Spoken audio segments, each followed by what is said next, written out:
Hey everybody, I lived. And we're at 11 wins in a row. Just a very casual lost victory last time. We did become Guppy. We did have Book of the Dead with some solid stuff going on, but I'm feeling in the groove. Curse of the Labyrinth, a little spooky. S3D4, 6 CAC.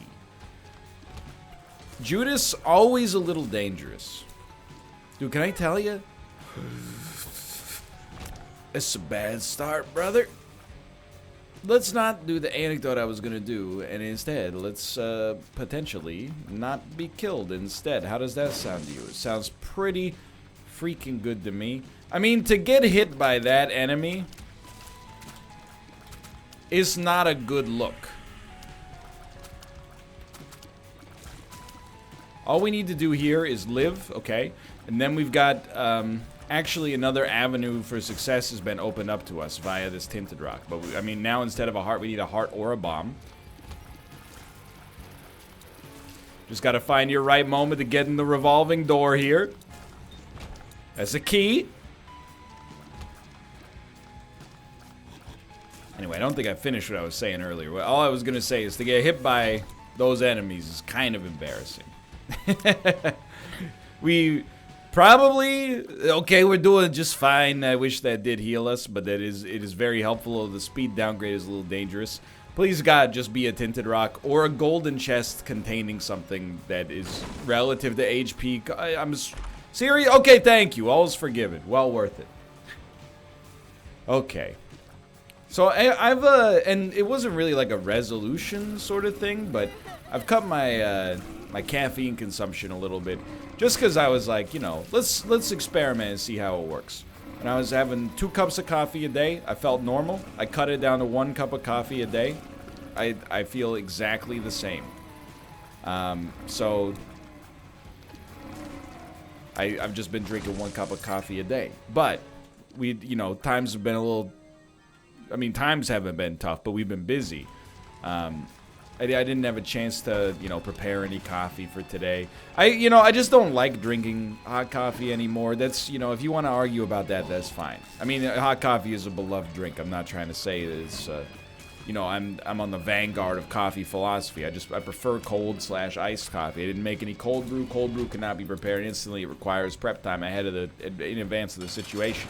Anyway, now that I've finished justifying the principles on which the argument will take place here, I went to Starbucks this morning. I got a venti, which is a 20-ounce coffee. Previously in my life, this would be, I mean, it would be a slightly above average drink size without a doubt, but, you know, it wouldn't faze me necessarily. I have been drinking this for 2 hours, and it's like I consume it at the same rate that the ice is melting. And it's just an infinite drink. It just never ends. All it does is it gets slightly more translucent over time. And then, you know, your future sips are a little bit less powerful. Ah, sir! That's all that's happening here. I think we should go to our curse room. We're just lucky to be alive, honestly. And then to get some half-decent items along with it was pretty solid as well. I think we should do this. And I respect it. I do respect it. Just for that, though. If people are asking, you know, would you recommend lower caffeine consumption? I mean, I think I can't say no. Because even though I've noticed no positive benefits psychologically, there's a positive benefit just financially to drinking less coffee, even if you're making it at home, you know? You're spending less on the beans. But I would describe it as a very low quality of life improvement at best. I'm not trying to create an assault on the coffee industry, okay? I'm reserving that for the alcohol industry exclusively. We could buy a bomb maybe and be okay here. So we are going to go to the curse room. Can we buy a bomb? We cannot buy a bomb. We can buy a bomb. All right, that's better than expected there. Small rock would send me over the moon here. That's all I'm saying. We got a secret room, a key, a spirit heart. Okay, well worth it. Now we'll go to our curse room. And I mean, I gotta tell you, I'd love to get Guppy's Head. Book of Belial served us very well, but Guppy's Head is more of like a space bar and forget sort of option. The drink, you can hear it. It never ends. Anyway, it's a good day. Any day, you know, honestly. Oh, that's a great item. I talk about this a lot, and it's a very. What's the word I'm looking for here? It seems like I'm being disingenuous when I say things that make me look like a cool YouTuber and all other YouTubers look bad. But really, it's just because I'm such a cool guy, I think is the easy way to consider that option. But, you know, I've talked about it before. I think one of the dangers of, you know, doing this for a job is that with any thing in your life, it doesn't even have to be like an occupation. I think if you lose perspective, it gets dangerous. So what I mean by that is, like, you know, I think if you're like, you know, maybe you're working a job you hate right now. Let's just use the umbrella term of retail, okay? And then you got a YouTube channel on the side, and you're like, oh, every day I go to work, I hate it, I hate my boss, I hate the customers, I dream of doing this YouTube stuff full time. Obviously, I'm under no delusion that it's a perfect job and there's other problems, but it would be so much better than my retail job, blah, blah, blah, blah, blah. Then, if you're lucky and you work hard, sometimes you can get that to actually come to pass. And then I've seen it happen. Now, it doesn't happen to everybody, but I've seen it happen to a lot of people where they lose perspective on the fact that this is something they've been working for a long time, that they recognize the quality of life improvement that they get from it based on their previous job after doing the YouTube thing for a couple of years. They're like, I hate YouTube. I hate, you know, the comments are so angry all the time, blah, blah, blah, blah, blah. And they, you know, we don't get health insurance, which is, you know, legitimate, I suppose, but it's not really my place to talk about considering I live in Canada. But regardless, you know, I think when you lose perspective, it's dangerous, you know, and it leads you to say things that are, I mean, honestly, sometimes a little comical. Like, when I hear YouTubers complain, or streamers as well, like, complain about their jobs and, like, you know, everybody should be able to vent about their job, because every job has some negativity associated with it. But when they complain incessantly, and then, you know, somebody in chat is like, that's cool, I'm like a roofer. I'm on roofs, like, 10 hours a day, 6 days a week, baking in the hot summer sun. But, you know, like, your job must be tough. You know, I resonate with the roofer, honestly, and I've endeavored very hard to make sure I've not lost sight of the fact that my job is a pretty cushy one, you know, and I'm really feeling that today, because, you know, so yesterday, like, I woke up, I had a cup of coffee. Even that in and of itself, I want to point out, is a luxury. A lot of people, when they wake up, don't have time to leisurely sip a cup of coffee unless it's like a Saturday, Sunday, you know, and they got no kids or something like that. You gotta, you know, wake up, oh, I woke up 35 seconds late, I gotta jump in the shower immediately, and, you know, you get the idea. I've been there. Not for a while, but I've been there. So I was sipping a cup of coffee, which is in and of itself a luxury. But then, like, you know, Kate woke up soon after that. We had to pick up some packages. We picked up the package, moved the packages into the new place. Came back, you know, did my job for 8 hours. As soon as that was over, lifted heavy boxes from here, load them into the car, take them to the new place, get them out of the car, go back, load them into the car, go back, go back, go back, go back. I didn't get home until like 1 a.m., you know? It was a day where, like, I was busy lifting stuff. Like, if I wasn't streaming, I was lifting heavy boxes or driving heavy boxes over to the new place so I could lift them. Which today, don't take it as complaining, quite the opposite. It's reminded me that, you know, even if things get a little touchy over the course of an Isaac episode, oh, I didn't get the item I want. Wham, wham. This run's gonna take another 35 seconds because I didn't get a damage upgrade. Wham, wham, wham. I like it. it could be worse. I could be lifting a box labeled books that weighs like 110 pounds. And then when I go, hey, Kate, how much do you pack in this stuff? It's pretty heavy. She goes, I only filled it halfway. It's just demoralizing. It's emasculating. I'm gonna try to get you to pay out. Spiced, I'll admit. But we got a spirit heart on the other side of the door here. That's not really that helpful. We're not going too far. Full health? Okay, we're out. Unless you got something for me. You do have something for me, okay. Yo, and with the luck upgrade, that's a great combo. Hold on, we've been everywhere on this one. Although, I think there was something in the shop we might have wanted.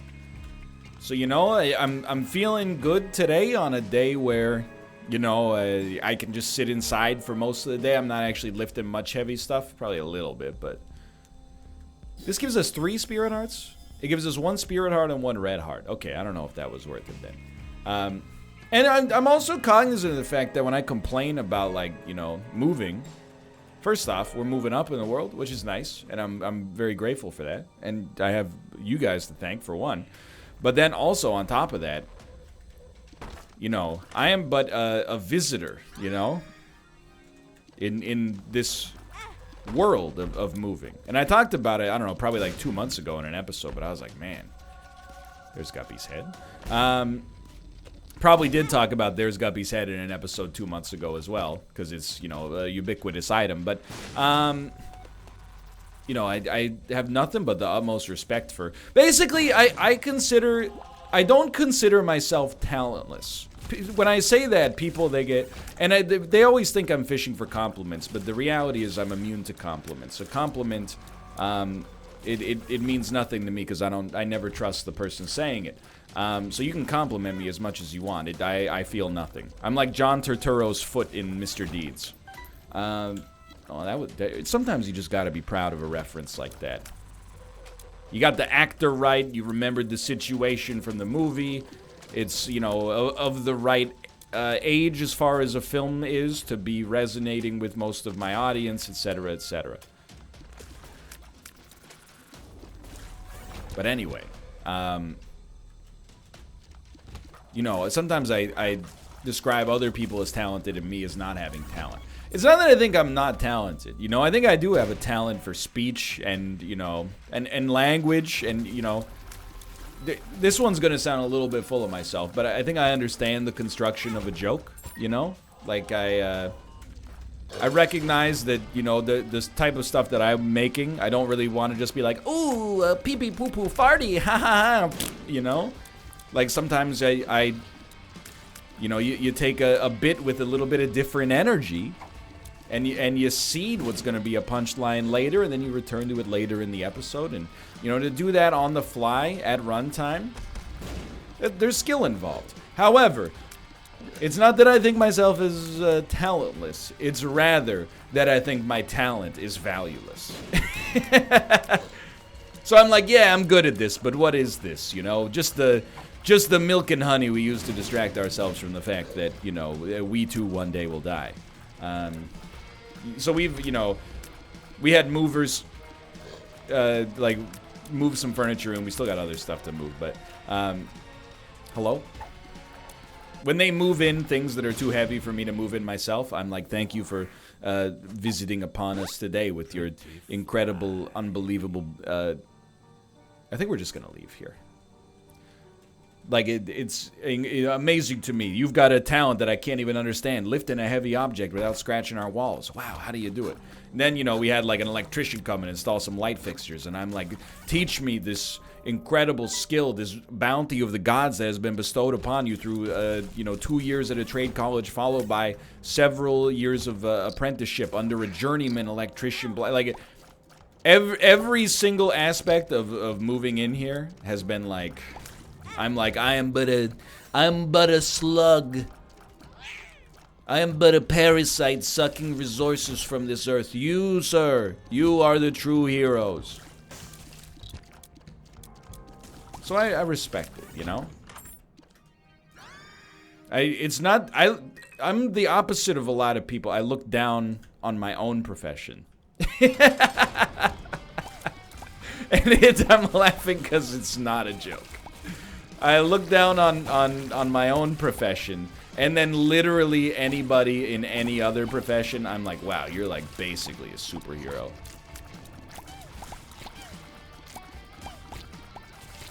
I'm really glad I took Book of Shadows here, let me tell you that. Like like my ideal form of a podcast, we were joking about it, but I also like kind of, Tomo, you want to leave, buddy?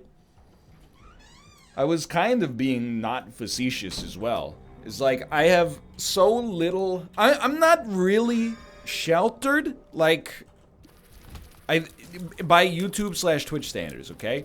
A lot of people literally, like, and not a lot of people, I guess, but, you know, there's, like, the most prominent personalities in some of the games on Twitch and YouTube. I'm going to explore a little bit more. Maybe we can buy a Spirit Heart or something. Some of them basically have this as their life story, okay? And this is not to make it seem like they've not gone through any hardship, because everybody has. But, you know, like, okay, I'm 17, I graduated from high school, and now I work on Twitch making, like, you know, $1 million a year as one of the top streamers in the Fortnite directory. You know, that's the kind of situation where you just literally, like, you just have a different perspective and less perspective than people that have struggled more to make it happen. Don't shoot the messenger. You might be like, oh, excuse me, they've wanted it their whole life. Yeah, for like 4 years. They're 18. I'm not saying they shouldn't be able to do it. I wouldn't say I'm happy for them. I'm kind of just neutral about the whole thing, but you know. And then there's people who, you know, they grinded. Like, say what you will about some personalities on the platform. There's people that streamed to, you know, what they would consider a low viewer count for years and years, and then they had a big break, and now they're crushing it, you know? You got a different perspective on things in that sense, too. And then, you know, basically there's the whole spectrum. You don't need me to illustrate the in-betweens, I'm sure. You know, I started doing this job before this job was even a thing. Before you could even, like, make money at it, much less be like, oh yes, this is my career from now until, I don't know, like I'm 40 or something like that. And, you know, I worked, not a lot, but I've worked some white-collar jobs. I worked overseas as a teacher. I worked a little bit of blue-collar, but very, very little bit of blue-collar. But all I'm trying to say is this is not a situation where I was like, no, I'm in high school. Oh, I'm in college. Oh, now I'm a streamer. And then, you know, sometimes I see clips of streamers that have that story. And I have nothing against that story, and I'm not that far off from it. But, you know, they talk about the world as if they have an understanding. And I'm like, you've lived in 3 different bubbles. You've essentially just gone, you're like a bubble tourist. You've gone bubble to bubble to bubble to bubble. And then you're like, here's how the world works. And I'm like, you don't even know, you've never eaten brown rice. Like, you just, you have too much confidence and too little experience to back it up right now. Which is, I'm guilty of as well, I'll admit. But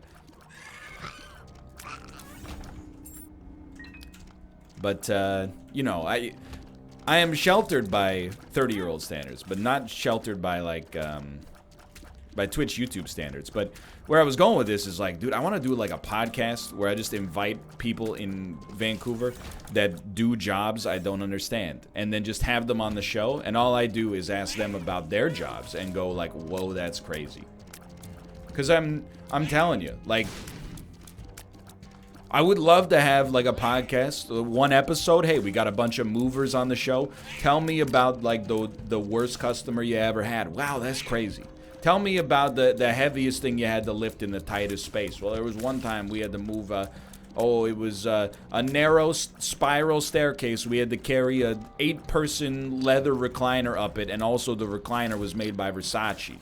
So if we scratched it, we were going to lose our jobs. Wow, dude, that's crazy. I feel like it's a direct response to the fact that everybody I meet who doesn't know, like, who I am, which is nobody, basically, they always have questions about my job. Wow, you can make money doing that? That's crazy. I got an idea for a YouTube channel. Whoa, really? You think I can make money doing that? Sure, okay, why not? Anyway, you get the idea. The answer to every question is just some variation of, I don't know. I have the same perspective now about other people's jobs. Like, you're a taxi driver? Dude, what's your favorite part of being a taxi driver? Because, like, I can put myself in those shoes. For me, I like a job or a duty that allows you to cross things off a list. Like, if it a series of tasks that can be completed over and over and over again is very, like, relaxing to me. So the idea that, like, hey, you know, my job today is I'm gonna do 25 fairs. And then, you know, every time you do a fare, maybe it's 10 minutes, maybe it's half an hour, you get to cross one of those off the list. That's kind of appealing to me. What's the worst part about being a taxi driver? Oh, man, I don't know. Never having, like, complete privacy when there's a passenger in the car would be kind of annoying, I'm sure. I'm sure there's passengers who are... Actually, you know, it's probably drunk passengers. I've been the drunk passenger, but, like, I'm sure it's... I would want to be one of the... I think the best taxi/Uber driver experience, you just want to be the guy taking people to the airport, right? You want to work, like, the 6 a.m. to 4 p.m. shift or something like that? And then just have people hop in and be like, airport. And you're like, yes, sir. Yes, ma'am. What you don't want to do is run the, hey, I'm the last call to 6 a.m. guy. Everybody in your car is just going, woo, woo. That would kill me. Can't go in there. You spawned on the spikes, dummy. This is a Schrodinger's Monstro. He only took damage once we started to observe him.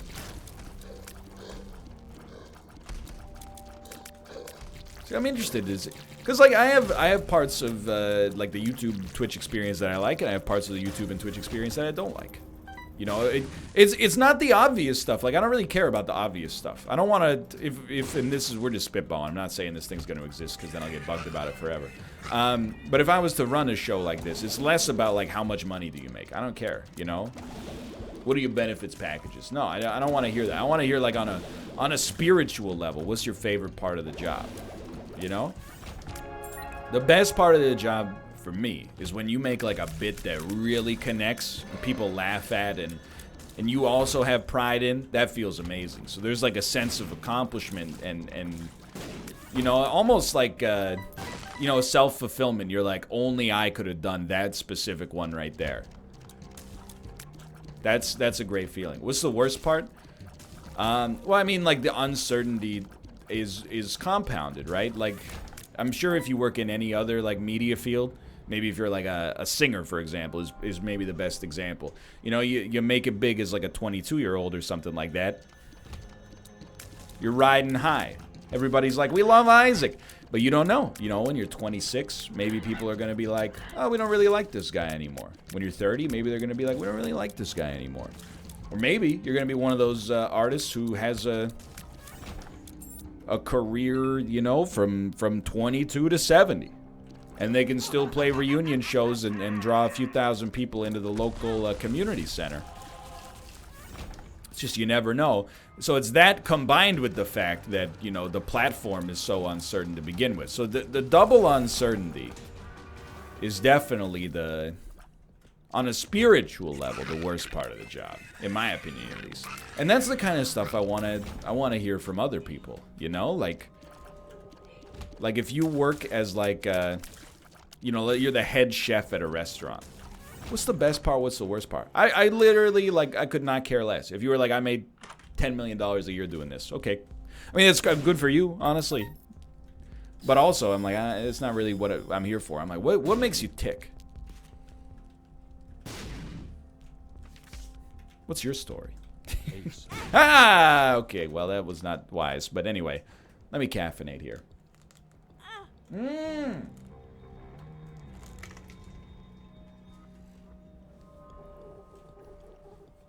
I think it reveals a lot about a person and their values. And it's not, I'm not trying to judge anybody for their values, just trying to find, like, a common thread. You know what I mean? Like a commonality that allows you to bond as human beings. Because I think, you know, I'm in a unique job, but there are elements of this job that are not unique. You know, like I actually think that streaming in particular and being a YouTuber, I think it has more in common with retail than you would expect. YouTubers and streamers, and I'll tell you, the duties of the job are easy, but some of the extraneous stuff is not. You deal with a lot of really entitled and, dare I say, perhaps sometimes a little insane fan base. Sometimes you just read comments that are like, I mean, you'll read stuff like today's Isaac episode was 45 minutes long. Yesterday's was 47 minutes long. Where's my extra 2 minutes of content? You know? Now that one's obviously a joke because I just made it up, but you do see stuff like that from time to time. And then you see stuff that's just obviously unhinged. So I think there's, you know, similarities between that and other jobs. Retail, you know, anything client-focused for sure as well, but I'm interested in finding those similarities. Will I ever make this show a reality? No, I don't know. Where Vancouver Craigslist, hey, podcast guests wanted. Do you work a job? Come on my show and talk about your job. I rotate the rotisserie chickens at Costco. Bro, you're the ideal candidate for this job. What is it like? Is the smell as intoxicating on your 100th day of the job as it is on your first day on the job? Because I'm telling you, that's the best part of being in Costco for me. A deal with the angel. We definitely, and it's a tough one, honestly. Believe it or not, I think we prefer the relic to the wafer here. And I would fight if we had more damage, but our damage is a little spotty. But that's because the relic, if in a 9 lives situation, we could store spirit hearts that we could then use to build 1 super life on the chest or on the cathedral. Instead of just, I mean, don't get me wrong, the wafer is also a very nice selection there. I guess here's a better way to think about it. The wafer only gives us an advantage when we get hit. The relic gives us an advantage, well, essentially every room. It gives us 1/4 of a spirit heart. So I think that it's a little more consistent, and in some situations that's more relevant. If we had 1 HP, we would probably prefer the wafer down here, but I don't know, it might be tight. It depends on whether you got a good spirit or a red heart generating engine. Like if you got Gimpy, you might have a better chance, or if you got little Chad, you might have a better chance. And by the way, we do have Gimpy, so that's a good point. Either way, I think either of those items basically gives us the win, so.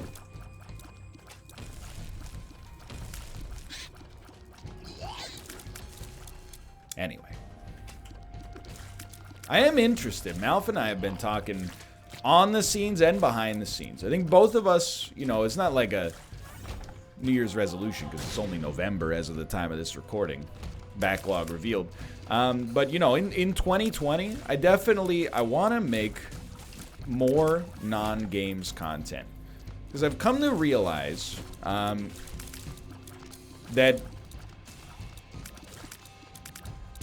I'm trying to think of how to phrase this. Not because it's a prickly issue at all, but I want to come across as non-pompous. But, like, whenever I do even, like, very minor non-game related stuff, or, like, the conversation turns to that on stream, people are very receptive to it.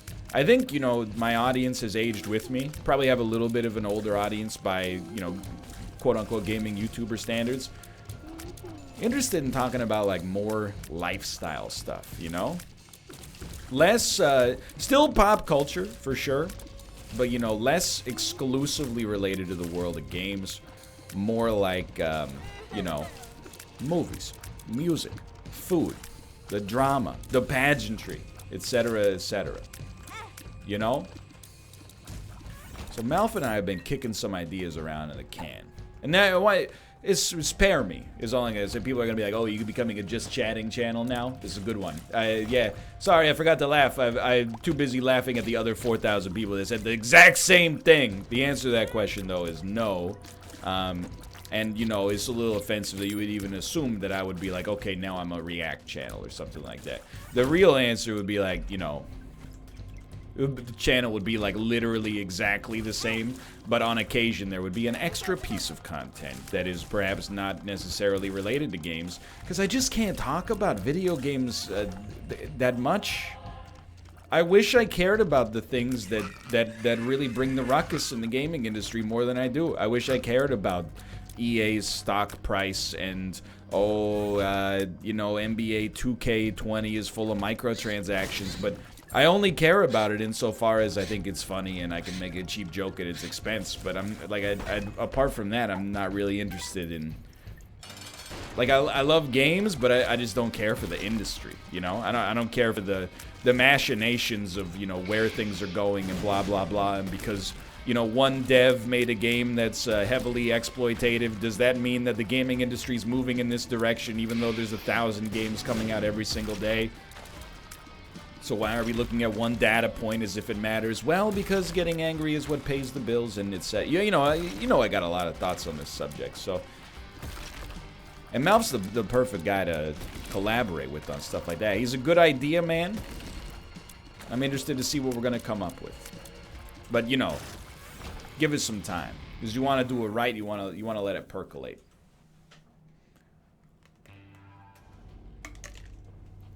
I still think, I mean, I've long since realized Netflix is not going to finance this show, but maybe Amazon Prime, they take a flight on some smaller programs sometimes. The premise of the show is that it's exactly the same as The Simple Life starring Paris Hilton and Nicole Richie, but it's me and Malf instead. So how does that work? Me and Malf go to a place of business that we've never you know, worked at before in our lives. We get a little bit of training, and then they just let us loose to try to do their job. You know, me and Malf as Zamboni drivers. Me and Malf working at a gelato place.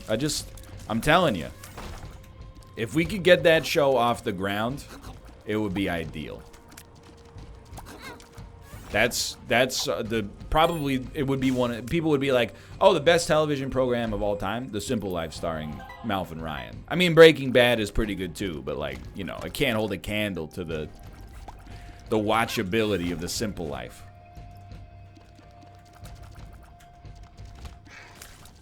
It seems like one of those shows that would get like 3 episodes. People, I wouldn't say like I think I'm a likable guy, but there are people that really dislike me. I think it comes from this, like, you know, I recognize, like, I talk like a snob.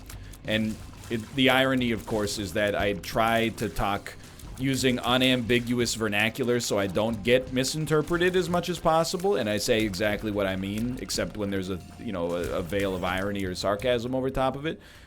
But sometimes, because of the fact that I, you know, use words that other people don't use all that often, people are like, he thinks he's better than me. And I'm like, no, that's quite the opposite. I think I'm like basically trash.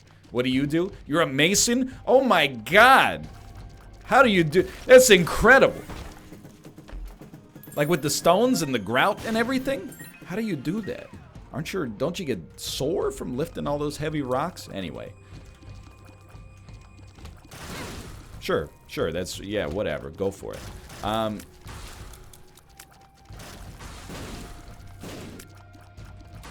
Anyway, so I think, I don't know how this would play in middle America and middle Canada. Let's put it that way. But I would have fun making the show. It seems like one of those shows that would air for like 2 episodes, and then the network would be like, we gotta get like some real actors in the main roles here. People do not like this guy. Bald sentiment is at an all-time low, etc., etc. No, sir, these belong to me. Jeffrey B., if you're listening, get in touch. For my resume, please see Champions of Fire Season 1 and 2. I put in a lot of elbow grease in order to make myself a noteworthy part of those. Maybe Champions of Fire 1 I lost in the quarterfinals, and they basically cut me from the broadcast, so maybe don't watch that one. But I was a big part of the Champions of Fire 2 storyline, so if you, that would be the one to watch. That's a good get. Honestly, that's a great yield for a rune plus a pair throw rune. That's not that bad. I could live with that. Anyway, I just feel like, you know, I've kind of, we were talking about it on a Sunday stream. Not me and Mouth, but like me and chat. I was like, I kind of, you know, I don't see myself as a brand, but just to use the term, I see myself more as like a lifestyle brand in 2020 than as like just a gaming brand. You know, I feel like the people that watch, it's been a long road to this, and the realization might not even be correct, but it's been a long road to this realization. But you know, whenever I play a game, people are like, shut up about the game and talk about the grocery store, you know? The game is really, it continues to be just background noise some of the time to what is actually happening on the screen. So I think it's just kind of like a natural evolution to start inserting more stuff that maybe gives us the opportunity to branch out a little bit, to blossom, you know what I mean?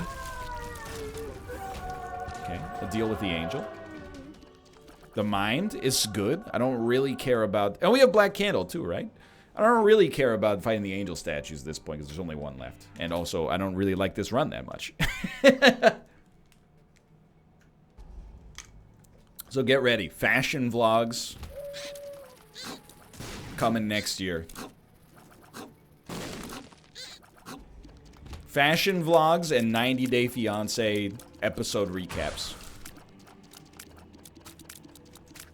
No, I'm joking. Probably just a lot more Isaac and then the occasional extra video. Premium bowling. That's the other thing, dude. I've been loving the premium bowling stuff. And also just having that, like, that flex spot to play, like, whatever's fun in the moment. Sometimes we can use it to check out new games. Sometimes we can use it to get a little zany. You know, I love having that spot. That's also more content that I like to make. We got, like, Isaac is the bedrock, you know? There's always going to be Isaac. There's always going to be some dialogue to be had.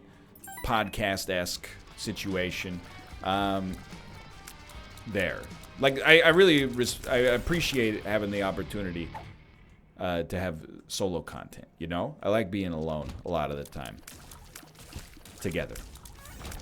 With you, which is weird. But anyway. And then, you know, a couple other slots that are like, hey, this game's fun to play and I'm learning something. But then I also like, hey, this game just lets you be silly. Premium bowling has been that. I've been having a good time with it.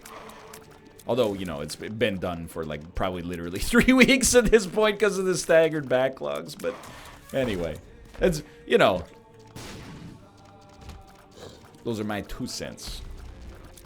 Can I tell you, I'm surprisingly scared about the future of this run right here.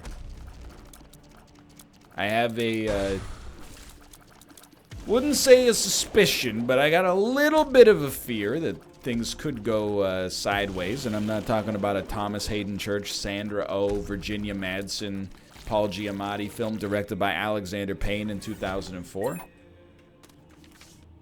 A touching story about many different things. Male camaraderie, wine, using an obsession with the hobby to distract yourself from a personal wound. It's a great film. I would recommend it. What are you talking about? I mean, I'm talking about Sideways, dude. It's a great movie. It's my favorite Alexander Payne movie. Now, admittedly, I've not seen Nebraska. Or Downsizing, but I heard Downsizing was kind of terrible. But I have seen About Schmidt. About Schmidt, also a very good movie.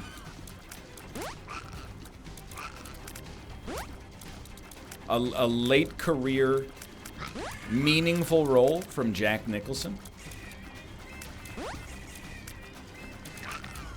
I know that I don't mean to insult Jack Nicholson. He's one of the greatest living actors. He's not really working that much these days, but he is like almost like in his late 80s, I think. But I mean, you look at older actors. Admittedly, Robert De Niro is a little bit younger than Jack Nicholson. Robert De Niro as an older man, I mean, he's in The Irishman, which comes out this month, and is apparently like unbelievably great. One of Martin Scorsese and Robert De Niro's best films ever made.